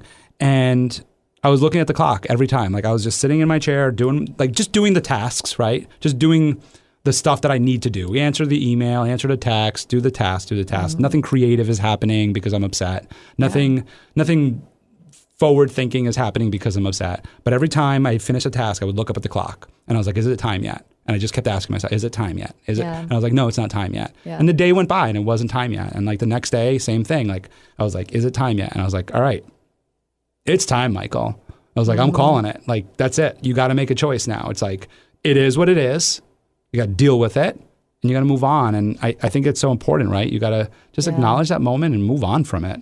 Well, think about how much that would save relationships. Tell us. If the couples could do that. I look back to my first marriage and I was young. We were both young. And I definitely held a grudge more than he did. And I think about how much different those conversations could have been. Because I am not, I'm a poker, right? So he was more like, I need a minute, let's take some space. And I was like, nope, we're talking about it right now. Do we have the same birthday? Yeah, I'm a Cancer. Oh, no. Okay. I'm Capricorn. Okay. But I was just like, no, I am not full and complete until we have this conversation and you say you're sorry. No. Right. Yes. Acknowledge my feelings. Yeah, acknowledge my feelings. And I think about all the things that could have been avoided. And something else that I teach in my book and with clients is the different levels of feminine and masculine. We all have them, and we float through them. But once we acknowledge them, we know which level we want to stay in. So for a woman, it's little girl, princess, queen, divine queen. And princess is basically a 17-year-old teenage girl. Oh, goodness. That's what I'm in for. Yeah. Oh, I don't think we have enough time to talk about that. But when you're in a princess or a prince, you want to take control. You're throwing your hands up. You're mad. You're angry. You want someone to pay. You want revenge, whatever it is. When you know the different levels, knowledge is power. You know when you're in that level and you're like, oh, I do not want to be here. I want to rise to my queen. Everything is in control. She sees things for what they are. She makes decisions based off of maturity, and it changes things too. So I think about that with, like you said, with relationships and even timing. When you understand things like the levels of feminine and masculine, even your day-long thing, you could be like, okay, is this the prince? Okay, it is. Thank you. You acknowledge. Thank you for showing up to protect me and to let me be heard. I've heard you. The king's taken over. Yeah. It's that victim energy. Totally. Yeah. The 7 energy levels. I don't know all of them by heart, but I know the queen or the king is collaboration. Yeah. It's the seventh level. Yeah. I want to make sure that we acknowledge your current husband today, because he's like an everyday hero. Yes. He's like a superhero. I'm not going to lie. I got to meet him today, and before I got to meet him, I was on your Instagram, and I told you guys this, and I was looking at pictures of just checking you out, finding out like a little bit about you, so that, have something. And I'm the first picture I saw of the two of you, it was at the NASCAR race, and I saw him. And I was like, "Is he a NASCAR driver? I don't know NASCAR, right?" I was like, "Is he a celebrity or something?" I was like, "Who is that guy?" I like seeing fitness. I can say I'm an athlete today. Nice. I've Ed Milet calls it a business athlete. I'm a business athlete. I play basketball every Sunday. I exercise pretty much every day. And 100 push-ups a day. And I do 100 push-ups a day. Wow. That's right. Except for the days I'm off. So today I took off because tomorrow I'm going to be running. I'm helping out a friend raise some money for a really great cause. Leah Feldman, she was on the show. I saw that. Yeah, it's so cool. So, and usually I don't run. Usually Saturday is my day of rest because Sunday I play basketball. So anyway. Where was I going with all that? So yeah, so I was going to say admire, but I think it's appreciate and admire a good, like, awesome, like, fit male and female figure, right? Yeah. And so when I saw your husband, I was like, damn, I want to work out. Like, first thoughts that went through my mind, I was like, I want to work out with that guy. I was like, that was the first thoughts that went through my mind. I was like, I want to work out with that guy. I was like, because he just has this like perfect, like, fit body. I was like, man, he's awesome. So then I got to meet him today. I got to tell him that. Yeah. So that was pretty cool. So yeah, but he is like an everyday hero. So he was special ops. He now does these rescue missions for Ariel, and he was just telling me about how they hooked up with NASCAR, and the NASCAR was wrapped with Ariel. Tell us a little bit more about, like, I guess, how you met and all this work that you guys are doing together for Ariel. Yeah, we met. He hates I say this, but he slid into my DMs on Instagram. And we see why. Because of doTERRA. Okay. He says. Right. He was like, I'm in holistic health. I see you post about doTERRA. And I was like, oh, I'm sure that's what it is. But honestly, we met and we were instantly in love. And so he was actually a custom home builder when we met. And he did that for a couple years. But like we talked about earlier with purpose, he was good at it. He's like, I'm good at it, but I'm not fulfilled by it. And we met the owners of Ariel. We met them at a mutual friend's wedding. And Seth and Jeremy hit it off, because I know Seth never meets a stranger, truly.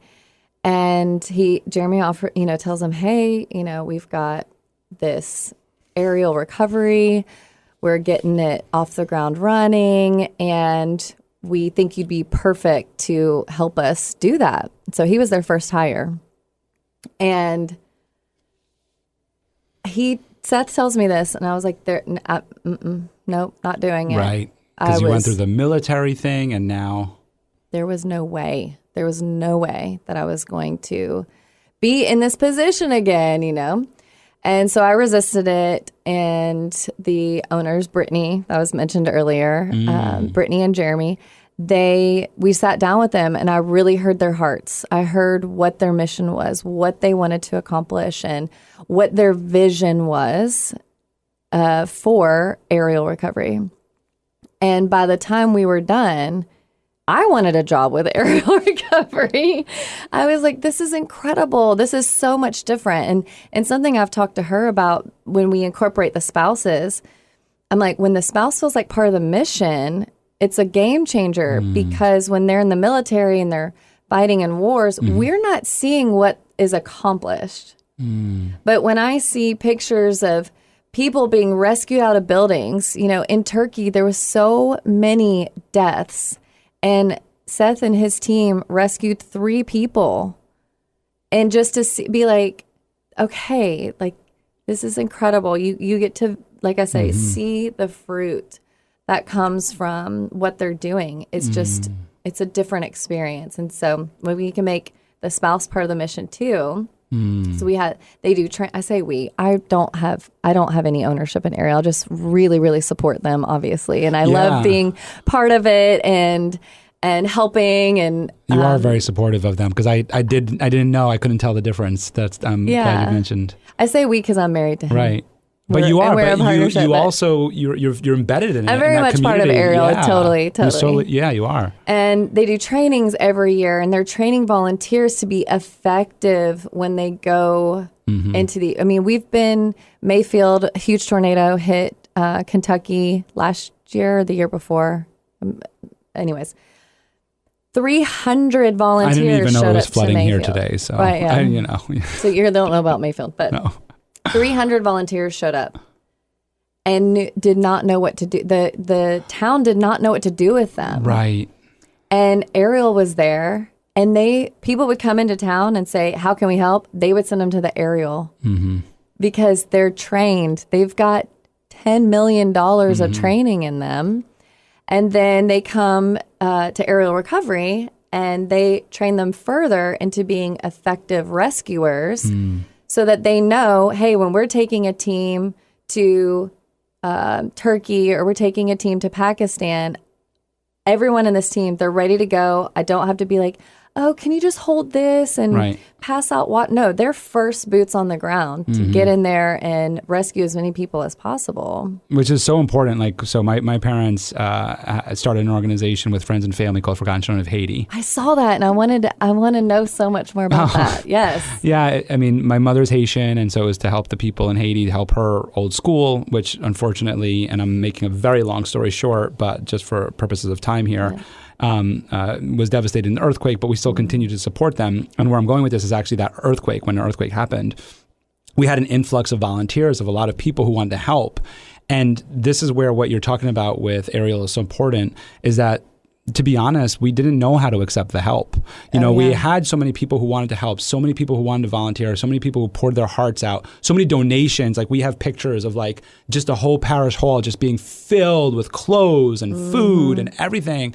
And we couldn't do anything with it. We did. I mean, we were all like, talk about resilience, right? I mean, like, when we all were so passionate about helping our people that we found a way. But I do remember in that moment of like even my parents and this was an organization that was small, a grassroots organization that we put on an art show and fundraiser here and there, to have 100, 200 people coming all the time, every single day. We didn't know how to serve them or how to have them help. Like, that question, how can I help? I mean, anybody who's hosted a party and has somebody walk up and say, how can I help? You kind of know the answer. It's like, just sit pretty, right? Yeah. Because like, we appreciate that you want to help.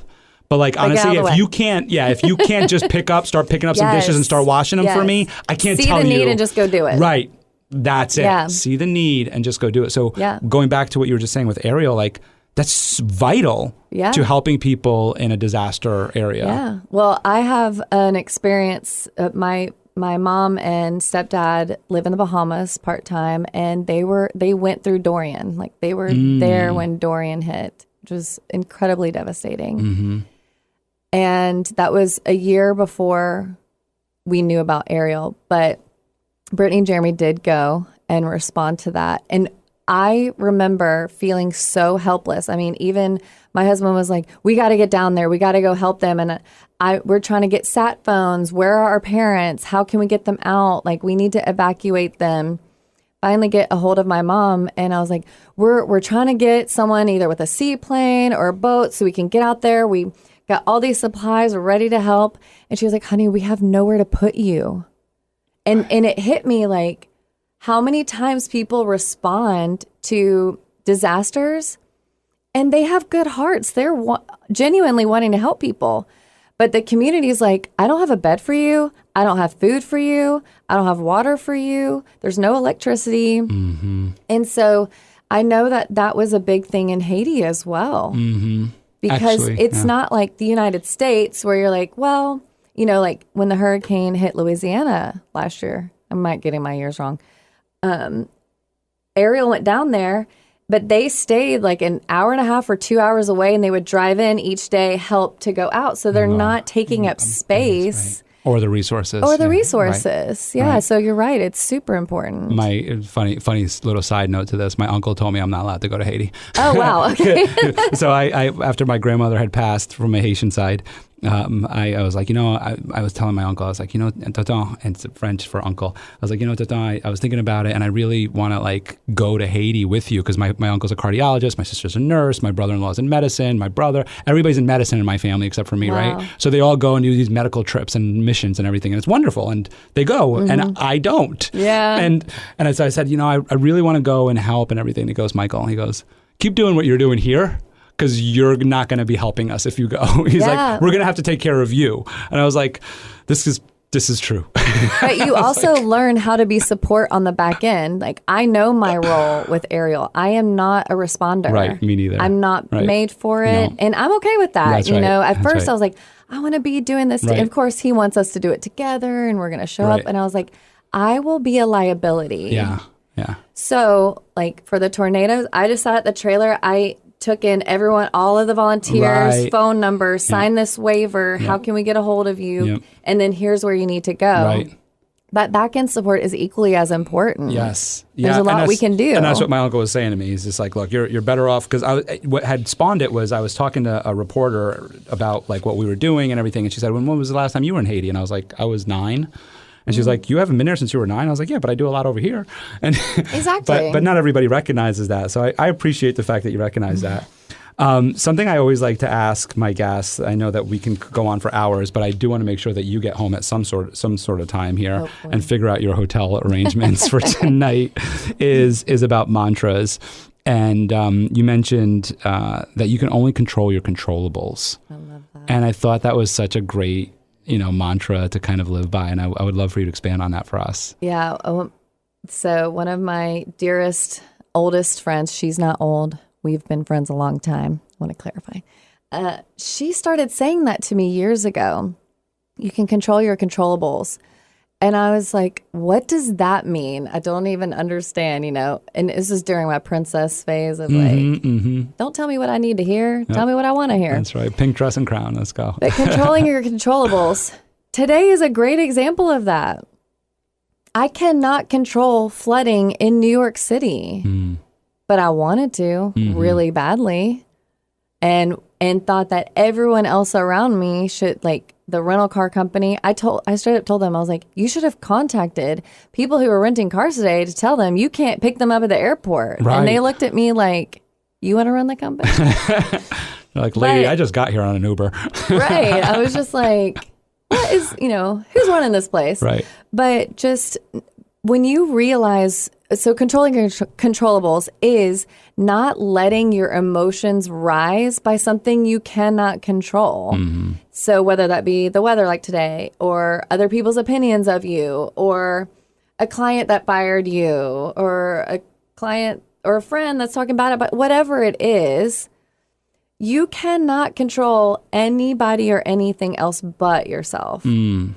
So when I go through certain situations that I get really angry about, I have to remind control your controllables, because it helps me go back into what is true. It helps me snap back into reality, for lack of better words. And it's just an easy thing to say. But with any mantra or affirmation, you can't just say it. You have to believe it and feel it. And take action on it. You have to. And so many people sit and they wait and they're like, I'm going to be so rich. I am so rich. I am so rich. I'm like, you don't believe that.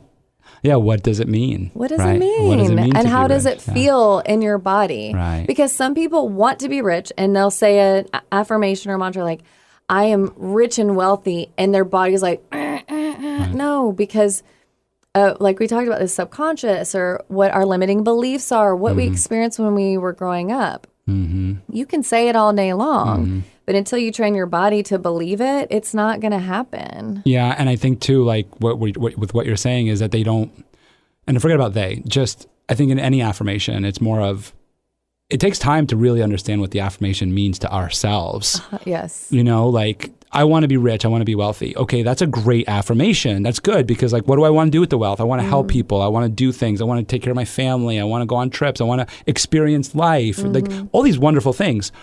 What's at the heart of all of that is I want to feel joy. Yeah. I want to feel happiness. So I don't need to be wealthy to feel joy or happiness. You can feel that way now. Exactly.